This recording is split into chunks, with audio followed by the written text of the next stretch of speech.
Now, the voice of the teenager suspected of the Boston Marathon bombing can be heard on this programme for the first time since he was arrested by police. Jahar Tsarnaev, who was currently being held in a prison hospital, has been speaking by telephone to his parents in Russia. In a Channel 4 News exclusive, his mother played us a recording of that call. The 19-year-old, who was shot and injured during the police manhunt, tells her he's eating properly and is in good health. She continues to insist he's innocent. Katie Razzle has this special report. The surviving Boston bomb suspect, Jahar Tsarnaev, stares out from his father's computer. A month and a half after the bombings, his parents still don't accept their son's guilt. They've been allowed one phone call with their son Jahar in his military hospital. His mother played their recording of that conversation to Channel 4 News. Prison authorities had forbidden them from discussing the case. This is the first time the world has heard Jahar Tsarnaev's voice since his arrest. His mother asks if he's in pain.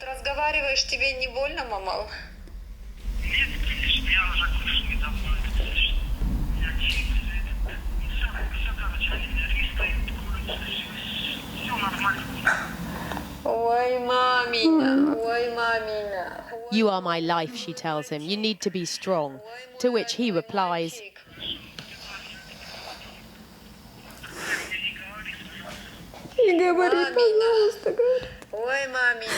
please don't say anything, she sobs, repeating her son's words. She wants us to film this, but hearing it again clearly upsets her. In this phone call, which she recorded last week, Zubedad Tsarnaev tells him, we all love you. Muslims and non-Muslims love you. That might sound an incredible thing to say to a man accused with his brother Tamerlan of carrying out the first terrorist attack on American soil since 9/11. 26-year-old Tamerlan is dead, shot by police and run over by his fleeing 19-year-old sibling. Jahar Tsarnaev was found in a boat, wounded but alive.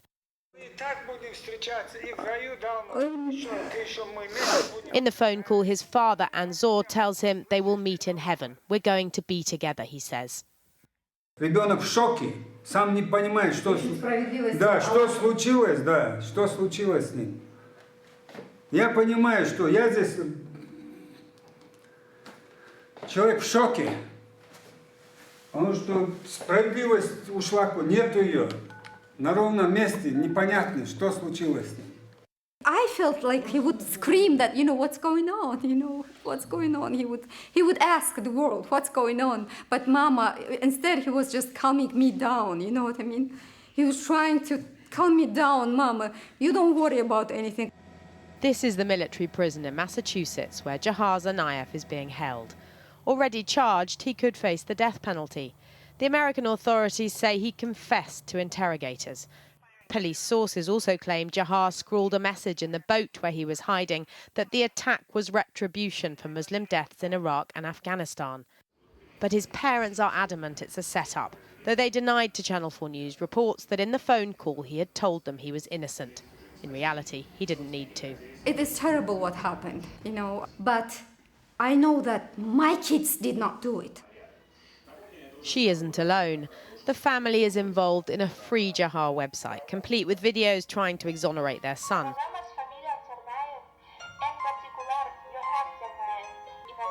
On this one, voices from across the globe, speaking in their native tongue, but all in unison. Jahar is innocent is the refrain.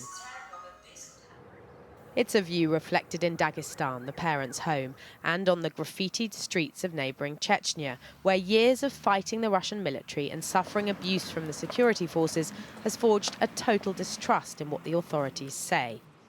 Zubedad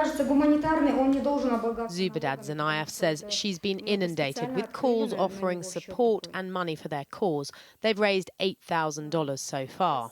The phone conversation with her son also provides an illuminating insight into Jahar Tsarnaev's financial situation. I was just kind of asking him if we could send something to him, and he said, Mama, do not worry about me. I do have money. Somebody opened account for me, and people send me money here, and I do have lots of money. I'm like, how much is it?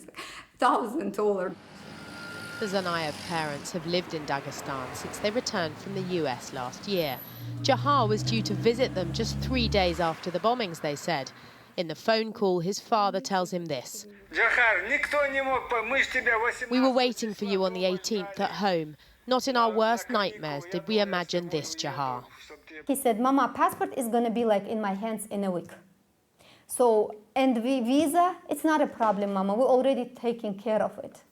In fact, by the 18th of April, Tamerlan and Jahar Zanayev were prime suspects. Those photos of them just before the blasts, wearing what the FBI say were backpacks of pressure cooker bombs, led all the news bulletins. But what of claims made even by their uncle immediately afterwards, that the elder brother influenced his sibling, that Jahar was coerced? Did the parents have any insights there? Tamerlan was a proper Muslim, his mother told us, just like me. But the young, impressionable Jahar, who loved a party, needed more persuading. Tamerlan and we pray because it is an obligation. That's our religion. How would not we pray? Then what Muslim we are? So that's what Tamerlan used to tell to Jahar. You know, we are not Muslim. We cannot call ourselves Muslim if we don't thank our Allah 5 times a day, as it's written in Quran. Jahar, she told us, is reading the Quran in prison and asking God for support. His defence team will be looking for more earthly inspiration. For nothing. Though his parents are unlikely ever to accept their son's guilt, coercion by a forceful older brother may end up Jahar's only defence. Katie Razzle reporting. And in dispatches following us here on Channel 4 at 8 o'clock, Matt Fry will be investigating the new front in the war on terror after the Boston bombing and the Woolwich attack. What turns young men to such extremes? And realistically, how can the threat of homegrown terrorism be tackled?